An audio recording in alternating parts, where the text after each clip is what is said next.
Gacy, Gein, Dahmer, Bundy, Warnos. What do these people have in common? They're all serial killers. Why is it that we're attracted to this stuff? And why can't we get enough of true crimes and documentaries about murderers? Well, I'm going to take a deep dive into that and find out exactly why we're like this. Why is our culture glorifying serial killers and predators? This type of morbid curiosity has been going on for as long as we can remember. And it actually stems from our history during the hunter and gatherer days. Humans were considered prey, and the apex predators were preying on humans and smaller mammals. Now, lions, tigers, and bears, these apex predators or hunters, were attracted to prey. So naturally, bigger things tend to drive fear into us. And that fear stimulates us to be more interested in what is hunting us. So it's only natural for us to look at other predators in this same light. Now, although it is morbid, there's a fascination behind it. And some people take that fascination to a creepy level. There are people right now that went to auctions and purchased bones and personal effects of victims of serial killers. And that to me is way out there, but to each their own. So I'm going to take a deep dive into why we're doing this type of behavior and what it says about, us as people. There are 400 to 500 homicides per year. And with these homicide cases, many of them, hundreds of them, go unsolved. Now, they naturally put them on the news, and then after a while, it's exhausted and the case gets closed and it goes cold. So people on television have taken some of these cold cases and put them into documentaries or shows highlighting exactly what may or may not have happened. Now, many of these murderers were found. Some of them were serial killers. But why is it that we're so absorbed into watching these types of shows? What is it about this morbid curiosity about people preying on other people?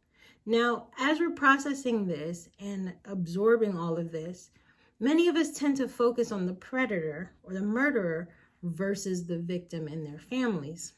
You have to be able to have some degree of empathy, because I think many of us are looking at it through the lens of an investigator, or maybe looking at it as just a piece of entertainment.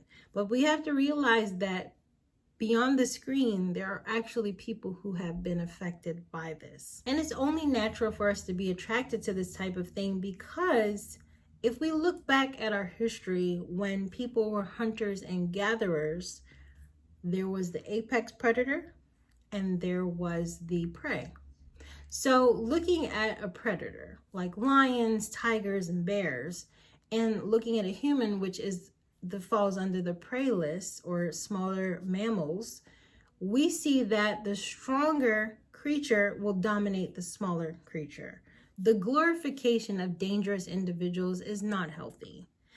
And as many of us have seen, if you watch the recent series Dahmer on Netflix, you'll see that a lot of people are currently in uproar. And the people that are upset are the victims and their families.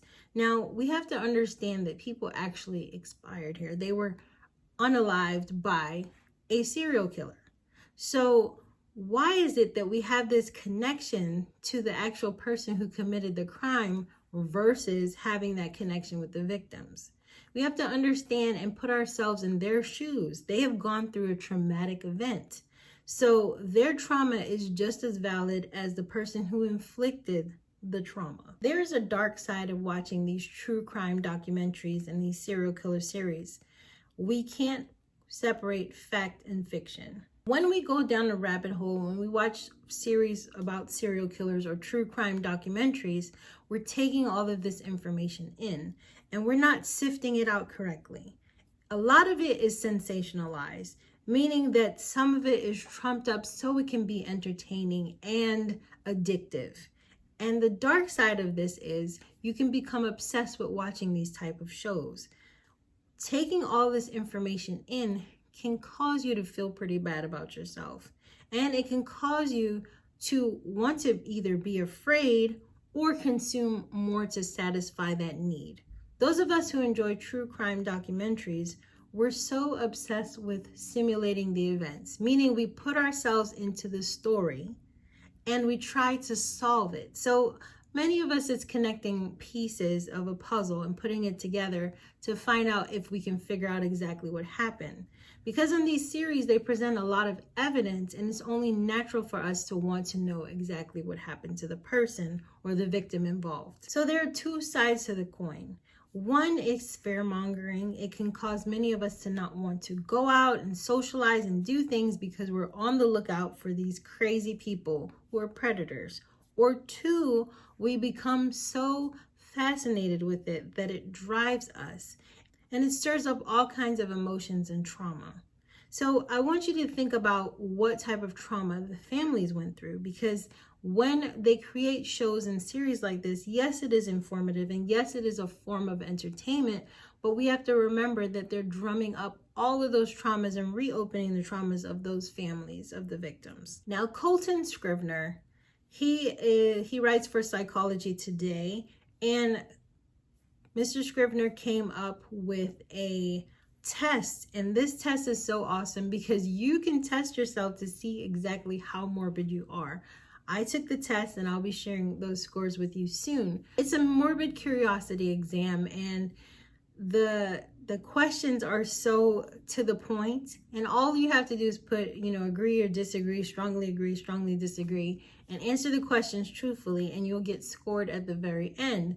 Now, it was enlightening to me because I didn't know that I was that morbid. So let me go ahead and share those scores with you and what I found. Okay, so here are my results. On the test, you can score 1 as the minimum score and 6 as the maximum score. And the scores are here in red. So I'm going to take a look at my scores. And this looks crazy when I look at it in red. This is actually... it's really shocking. I'm morbid, y'all. I am really morbid. So the first one says your overall morbid curiosity. I scored a 3.83, and the population average score is 3.41. That's really bad. This is crazy. Next one, your paranormal score. I scored 5.5. I really love the paranormal. Like, I can't get enough of it. And the population average is 3.43. So I'm way over on that one. And I'm okay with that. I can live with that. Next one says your minds of dangerous people score. Like, I like dangerous people in their minds. Wow, my score was 5. And the population average is 3.93. I might need to lock myself up. I am a bit morbid. Your body violation score is 2.83. The population average is 3.08. Okay, I'm a little under there, and I'm okay with that. I can watch like surgeries and amputations and gross stuff like that. And I'm fascinated with that stuff, but it's not something that I look at all the time, but I can stomach it. And the last one says your violence score is 2. Okay, not bad. And population average is 3.18. So I scored under with that too. But I'm just looking at the overall morbid score. And paranormal score I'm totally okay with. And the dangerous people score, like the minds of dangerous people, I'm kind of obsessed with that. I really am. Like, I've seen tons of like serial killer documentaries. I've seen tons of stuff, but I am, cognizant of the victims and their families. Like, I'm not just obsessed with the murderers themselves. So I do have empathy there. It's just fascinating. I do have a psych background, and when I studied in school, this was something that was fascinating to me. So I was able to dive into it, and I still carry that with me to this day. I'm just interested in crimes and why did the person do what they did. Sadly, watching predatory or violent behavior is kind of an innate thing. Since nature, we've been watching predators take on smaller creatures. So remember the gladiator days, remember people watching hangings and executions. Even now, people are invited to attend executions of people. So there's something going on there that we're attracted to. And sadly, in an age of technology, it's just desensitized so many of us because we're so used to looking at our phones that when it's happening in real life, we don't have that connection.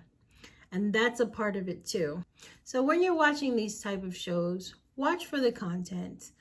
Definitely check it out. If that's your thing, go for it. I'm still going to continue to watch it, but I have to remember that these are victims and to have empathy. This t-shirt that I'm wearing is actually from the Museum of Death in New Orleans, Louisiana. My husband and I took a trip there early last year, and it was quite a trip. I wanted to go inside because I was curious of it, and again, the curiosity, the morbid curiosity. So we went inside. You can't take any film. You can't film in there. You can't take any photos. So everything, you had that experience. So when we walked inside, there were all kinds of things. Things that were from the victims, things that were from the serial killers themselves, the history, why the people may have done what they did, the souvenirs that they kept, news reports, clippings. And then they had like a back room, and the back room was even more morbid. The back room was films of people who passed on in the most heinous ways. And I remember back in the day, there was a show called 1,000 Ways to Die, and I was a fan of that show because honestly, it was either about freakish accidents or people just being plain stupid. But these videos, I watched them, and after watching them, it was just so much. It felt heavy, you know, and I felt a little sick after watching it because it was so much death. And I know it's called the Museum of Death. I totally get that. But I was there because I was curious, and I got more than what I bargained for just being in the place. So, you know, seeing all these things, it was kind of overwhelming.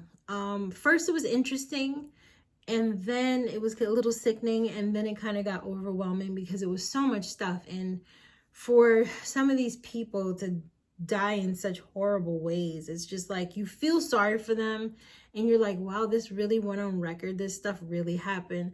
But at the same time, besides it being totally morbid, it was educational because it showed some of the things of what not to do in certain situations, how you could, you know, get yourself hurt or killed in the process.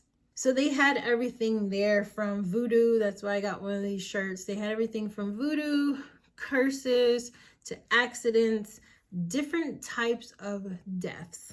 And again, it reminded me a lot of 1,000 Ways to Die because there was so much variety. So if you're ever in the New Orleans area and you're curious about this particular place, definitely go and check out the Museum of Death. You will get a lot. You'll get a lot. It was a lot, but it was interesting, but it was a lot. Having a fascination about death is not a bad thing, but having an obsession about it, when things become an obsession, how do you know it's an obsession? It's going to interfere with your normal daily life, meaning that if you don't get your fix, you're going to feel a certain way. So say for instance, if you love crime dramas or true crimes, or you like watching, you know, serial killer documentaries. So if you're watching these things and then you take a day off, but you can't function unless you watch it, then you know that you have a problem. So I just want you to be more, you know, conscious of these things that you're doing and enjoy horror. There's nothing wrong with horror, but when it comes to where it interferes with your daily life, your activities, your social life, and you're like a recluse and you want to stay and just do that all day long, there might be an issue there. So just be careful of what you absorb and have some empathy, because behind all of these horrible, gruesome things, there are victims and their families.